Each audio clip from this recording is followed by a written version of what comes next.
Ya con él vamos a hablar temas vinculados justamente a la justicia, al derecho, de cómo va este tema en la sociedad peruana. Doctor Walter Díaz Navidad, muy buenas noches ya. ¿Cómo está usted? Buenas noches, soy aquí para comentar algunas cosas que tengan que ver con el derecho verdaderamente. Bueno, yo creo que es importante un poco de repente tomar como punto de partida cómo va el tema de la justicia en el Perú. Alguien dijo alguna vez, no sé si usted estará de acuerdo, la justicia es un tema tan importante como para dejarlo solo en manos de abogados. ¿Está usted de acuerdo con eso? A ver, la justicia no solo debería estar en manos de abogados, es totalmente cierto. Perfecto. O mucho más si tenemos en consideración que tenemos el tema relacionado con las rondas campesinas, que es una justicia popular. Que está dentro del famoso derecho consuetudinario de los pueblos, ¿no? Exacto.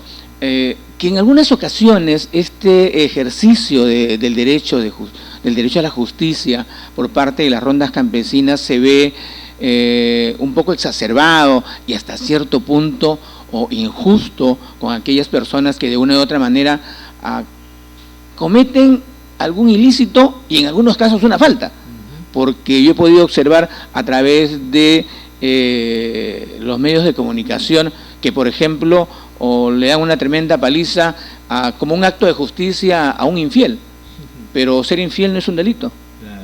O ser, ¿Y eso ya le parece a usted un exceso, por ejemplo, que le metan una pinqueadura de 80 azotes y encima hacen eso le llama como cadena ronderil? Exacto. Eso pasa de ronda en ronda y cada ronda le da una fragelada que o sea, eso, su padre les dio. Eso deviene un exceso, porque incluso estaría tomándose como una especie de tortura. Así es. Debido a que el sistema penitenciario normal, ¿a dónde lleva? No lleva a ese tipo de sanciones, sino por el contrario, lleva a la reinserción social del penado. Entonces, si esa es la versión oficial de lo que es un derecho penitenciario o sancionador del jus puniendi del Estado, entonces lo que está haciendo las rondas campesinas o las rondas urbanas están por encima de ello, cometiendo de una o de otra forma un ilícito que podría ser sancionado en determinado momento. Los defensores del tema de las rondas campesinas dicen que una de las grandes ventajas de las rondas es que estas son súper económicas, no le cuestan nada a los litigantes. Pero, ojo, no, el ahorro no está en función de que gasto menos, exacto, sino de la calidad de lo que recibo.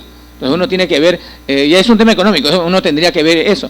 Pero en este caso las rondas, si bien es cierto, en algunos lugares han logrado que, digamos, la paz social o el tema de la delincuencia sea menos. Donde se han tenido éxito, creo, han sido en Chota y Cutero con el tema del abigeato, ¿no? Porque ese era un tema incontrolable en la década de los 70, los 80, pero cuando aparecen las rondas, eso ha sido un freno, y creo que hay que de alguna manera también saludar eso. No, definitivamente, por eso digo, o sea, hay lugares en los cuales las rondas han sido un buen paliativo, un elemento, un arma eficaz del Estado, claro, ¿no?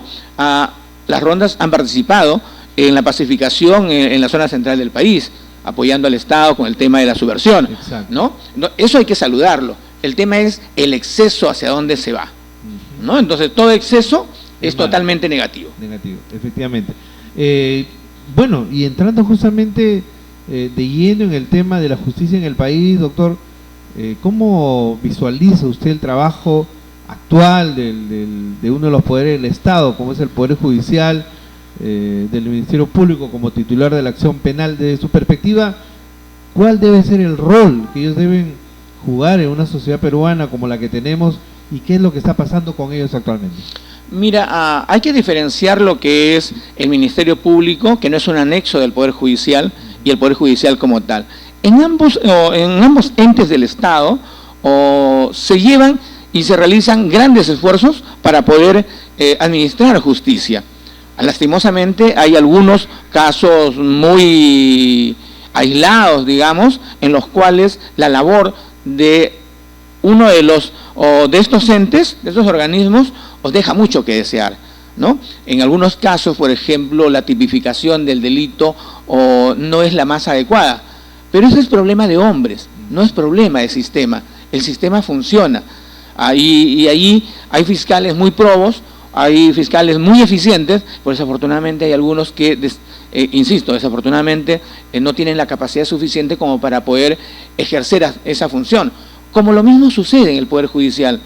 Hay magistrados muy probos, muy buenos, muy justos, muy legales, muy honestos, o hay personal jurisdiccional, y hablamos desde el asistente hasta el auxiliar del juez, muy probos, muy eficientes, pero hay algunos que también dejan que desear. Entonces, hay que separar, como alguna vez alguien dijo, la paja del trigo, para poder rescatar lo bueno de cada uno de estos organismos, porque es cierto, hay esas ovejas negras, como lo hay en cualquier otra institución, que tendrán que ser separadas de acuerdo a sus propios mecanismos de control que tienen ambas instituciones. Ahora, en el tema del delito, muchas veces también juega un papel importante lo que se conoce como el atestado policial. Cuando a veces el atestado no está bien hecho, evidentemente el fiscal no va a encontrar elementos de juicio, o como lo llama el abogado, o como lo llama el juez,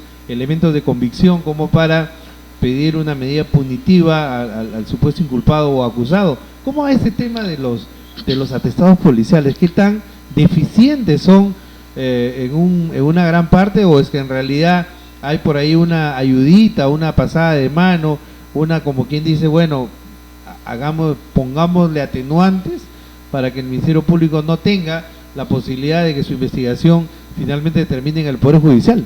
Lo que pasa es que la labor que antaño cumplía a la Policía Nacional, que era la obligada a investigar el delito, a través de la famosa SPIC, ¿verdad? Exacto, la Policía de exacto. Investigaciones. Así es. Era realmente la policía encargada de la investigación criminal. Así es. Ha dejado de serlo ya. Por ello el reclamo de algunos voceros, tanto del gobierno que está por entrar como de algunos otros, era de que la policía regrese a hacer esa parte de la investigación. Ahora, esa investigación, si bien es cierto, la hace la policía, pero es por encargo del Ministerio Público. Antes la policía, ¿qué hacía? Tipificaba el delito. Ahora la policía solamente emite un informe con las actuaciones que ha realizado, y es el fiscal quien va a tipificar el delito y a solicitar la sanción que pueda recaer sobre esa persona. Entonces, desde ese punto de vista no podríamos decir que la policía hace un mal atestado, porque el informe que ellos emiten es en función de los hechos que ellos han corroborado, de las declaraciones que ellos han obtenido de parte de las personas involucradas, y quien va a tipificar correctamente es el fiscal. Y si el fiscal no hace una correcta tipificación del delito ni calificación de la misma, seguramente que va a llegar a manos del juez, y en la etapa intermedia, que es la etapa en la cual se hace un control de la acusación, si es que llega hasta ese nivel, le van a devolver al fiscal su acusación a efecto de que la corrija, ya sea de manera formal o de manera sustancial.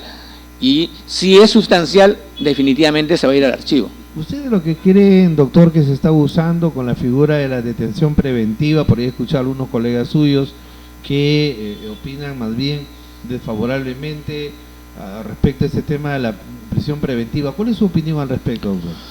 A ver, en principio es un derecho constitucional la libertad. Eso está por encima de todo. Entonces, ¿qué sucede? Si nosotros ese derecho fundamental lo coactamos, debe ser exclusivamente por una razón fundamental. Si esa fundamentalidad de la detención es tal porque el denunciado, ya que aún no es un imputado, el denunciado no tiene un arraigo, ya sea familiar, ya sea laboral o social, y por lo tanto hay peligro de fuga. Exacto, habría un peligro de fuga, y adicional a ello, tiene acceso a los medios de prueba y los puede cambiar, los puede trocar o qué sé yo, valdría la imposición de una detención preliminar. Pero si eso no se da, si la persona o el denunciado tiene un arraigo por lo menos familiar, no debería ir la prisión preventiva.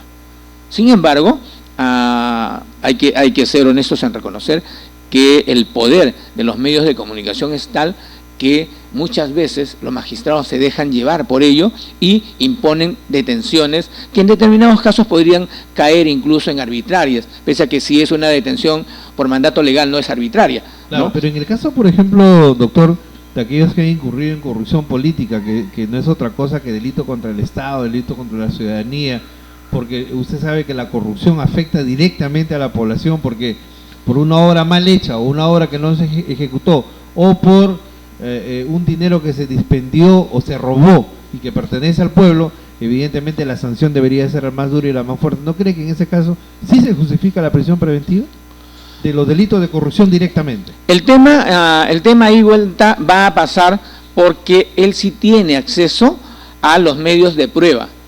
Entonces, es una ahí, ventaja para exacto, ellos, ¿no? Entonces ahí sí podría ser manipular. Exacto, y entorpece la labor probatoria del Ministerio Por eso Público. será que demora tanto, ¿no? Por ejemplo, aquí con estos señores de los llamados limpios de la corrupción, Claro. han vuelto otra vez a ponerles 15 meses más de prisión preventiva porque no termina todavía el Ministerio Público con el tema de la investigación, ¿no? Claro. O sea, son procesos muy largos.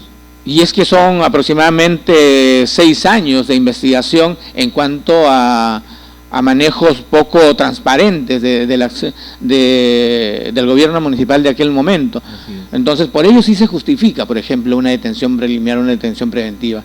¿Por qué? Porque ellos sí tienen acceso a los medios de prueba y entorpecerían la labor probatoria del Ministerio Público, ¿no? Estando recluidos ya no hay esa posibilidad, o esa se diluye un poco. Por lo menos se disminuye un 90%. Por lo Así menos. es, porque hay gente que está ahí alrededor tratando de ocultar y todo lo demás, ¿no? Exacto, Así es. Exacto. Bueno, y caramba, qué duda cabe, ellos tienen la posibilidad de contratar a los mejores penalistas del país, ¿no? Se dan el lujo de traer a Nakazaki, a Roy Gates, qué sé yo, entre comillas, sus colegas que tienen mayor cartel y que pero por ese cartelito cobran mínimo sus $100,000, $200,000 y usted lo sabe.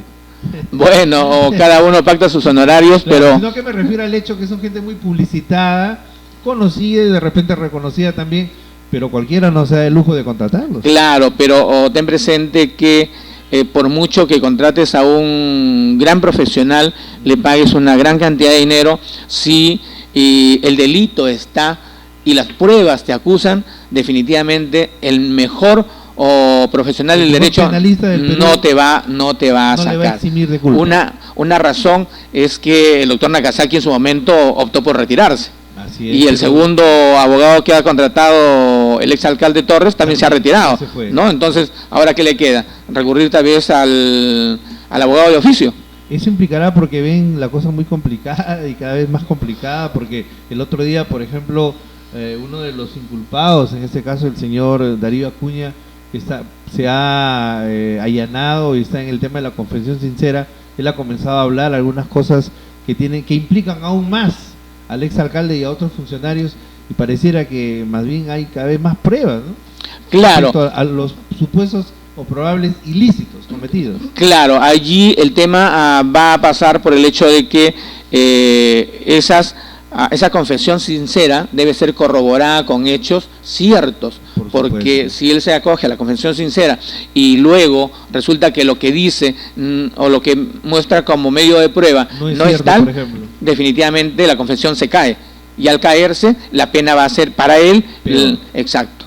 O sea, de alguna manera él se la juega también, ¿no? Lógico. Al hacer afirmaciones que implican aún más a sus coacusados, como usted dice, al no tener la verosimilitud, finalmente eso más bien iría contra él. Así es, definitivamente, porque él ahora se está acogiendo a esta figura de la confesión sincera, de ser colaborador eficaz, en la medida de reducir su pena. Por un lado, y por otro lado, de que esa pena pudiese ser no efectiva, porque esa es la razón. O sea, si yo tengo, digamos, 10 años y a través de la confesión sincera alcanzo 4, me juego porque estos 4 no sean efectivos, sino que sean suspendidos, y con ello mantengo mi libertad ambulatoria. Por supuesto.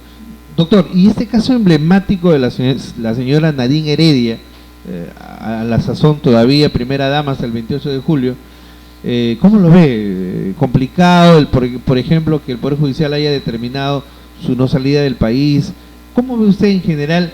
Porque a partir del 28 de julio, definitivamente Ollantaytamala será un ciudadano de a pie, igual que usted y yo, y los que nos están viendo en estos momentos, y la señora Nadine ya no será pues la todopoderosa primera dama de la nación, ¿no? Sí, el tema de la señora Heredia... ¿Es complicado realmente? No, definitivamente... Hay indicios que realmente demostrarían, lo pongo incondicional, doctor, porque usted sabe que en esta materia hay que ser cuidadoso, sí. Demostraría que podría haber algunos ilícitos penales que de alguna forma sería motivo de una probable acusación de parte del Ministerio Público. A ver, el tema de las agendas es un tema... Es el punto, ¿no? Exacto. Agendas. Ajá, el tema de las agendas lastimosamente fue mal manejado. ¿Ya? Desde el principio fue mal manejado, muy mal manejado. Se han manipulado, creo que en extremo. Sí, y entonces, ¿qué sucede? Como ha sido mal manejado, políticamente ha sido bien aprovechado. Así es. Y eso se trajo abajo la posibilidad de una candidatura de la señora Heredia. Por supuesto. Una. Dos, está tan mal manejado que incluso le hicieron negar su autoría y propiedad durante un buen tiempo, para empezar después a deslizar la posibilidad de que sean suyas. ¿Usted cree que esto, por ejemplo, esta primera parte interesante que usted está señalando, es producto de una mala asesoría, el hecho que ella haya negado lo que finalmente se demostró que es de puño y letra? Claro, eso es una falta, una asesoría un poco errática, porque si desde un comienzo hubiera sostenido, son mis agendas. Pero son mis documentos privados, ¿cierto? La cosa cambiaba. Y es más, la tesis del robo, que sale posterior, en su momento pudo haber sido bien manejado. Así es. ¿No? Sin embargo, la tesis del robo sale más adelante, cuando ya se había negado y cuando deslizan ahí, sí, la letra es mía o la verdad es mi letra, algo así, ¿no? Sí, Entonces, todo ello hace ¿qué cosa? Hace creer que algo, o hace presumir que algo se está ocultando, pese a que allí hay una serie de anotaciones con importes y todo lo demás. Y por mucho que el presidente de la República haya salido a decir yo soy el responsable, en una acción heroica, por decirlo menos, tratando de endosarse la responsabilidad de la señora, no va a cambiar el destino final. Eso no exime la responsabilidad, la probable responsabilidad penal que podría tener ella posteriormente, ¿no? Definitivo. Si que el presidente diga no, ella no tiene nada que ver, sino que yo soy el responsable. Por favor. O sea, ella era mi secretaria y anotaba todo. No, eso no va, ¿no? Nadie se lo va a creer tampoco. No, nadie se lo va a creer. Está tratando de salvarla del cadalso, o no solo político, sino también judicial, al cual va camino. Exacto. Porque si se demuestra fehacientemente de que los dineros que están ingresados, anotados allí, son producto de una comisión ilegal, entonces el Poder Judicial la va a tener que sancionar. ¿Cómo se tipificaría ese delito puntual? Podría ser una colusión ilegal. Perfecto. O de repente un patrocinio ilegal con perjuicio del Estado. Y eso incluso puede derivar en una asociación ilícita para podría ser. No solamente la señora Nadine, o sea, está el hermano Ilán, está la secretaria, la amiga, hasta la mamá. Claro. En el tema, y de repente hasta el presidente actual. Y de repente podría ser, ¿no? O podría llegar hasta esos niveles. Se podría generar finalmente eso, ¿no? Una asociación ilícita para delinquir. Definitivo, porque una sola persona no lo va a hacer. No puede hacer. Así es, hay un concierto de voluntades en todo ello. Efectivamente. Doctor, mire, qué interesante es tocar esos temas, porque más de las veces, usted ha dicho una gran verdad, se ven o se manejan de forma mediática, pero bueno, quien le habla y la mayor parte de las personas somos legos en materia jurídica, por eso siempre es bueno hablar con el especialista para que de alguna forma nos dé más luces respecto a estos casos emblemáticos, ¿no? El caso, por ejemplo, del señor que fue presidente de la región Ancash, que hasta ahora también no se ve mayor detalle, por lo menos la prensa ya no ha hablado más del tema del señor Álvarez, ¿no? Claro. ¿Cómo ve ese tema, por ejemplo, específicamente? A ver, el tema al parecer del señor Álvarez es un tema que ha ido hacia abajo en materia de difusión o de popularidad. Claro, ya casi no se ocupa de él, ¿no? Exacto. Pero al parecer tendría algo que ver allí el tema del congresista Heriberto Benítez, porque él fue involucrado con este tema. Sí, él fue involucrado directamente con este tema de la centralita, los negocios. Él parece que vivía ahí, incluso en ese edificio. Claro. Un departamento justo donde funcionaba la famosa centralita. Exacto, entonces el poder político un poco como que ha ido atenuando el escándalo que ello representa. Mucho más si en determinado momento el mismo ahora presidente de la República, Ollanta también alababa la labor que se hacía en Ancash, ¿no? Sin presentir de repente que más adelante sería él quien tenga que, a través de los órganos del Estado, intervenir justamente en la misma región Ancash para salvaguardar los dineros propios del Estado, ¿no? Bueno, y para ir finalizando, y es importante entrevista con usted, doctor, ¿cómo es el caso de Coteva? Ahora han intervenido ya a la suegra de Alejandro Toledo y pareciera también que aquí va a haber un desenlace poco favorable para el expresidente. Es una pena que alguien que luchó en el 2000 por el retorno a la democracia, que se la jugó entero por ella, acabado el poder de los 5 años de gobierno, haya terminado envuelto en un tema de corrupción. Y da pena por la sencilla razón de que en determinado momento representaba, digamos, el último recodo de honestidad y de amor por la democracia y por el país en nuestra patria. Investigarlo por un tema de corrupción sinceramente nos deja a muchos muy mal parados, porque ahora ¿en quién vamos a confiar? En los años 85-90 confiamos en García, en su juventud, en su elocuencia. En su extraordinaria verborrea. Exacto, ¿no? O en los años 80 en Fernando Belaúnde, y luego en el 95 con la promesa de honradez, tecnología y trabajo.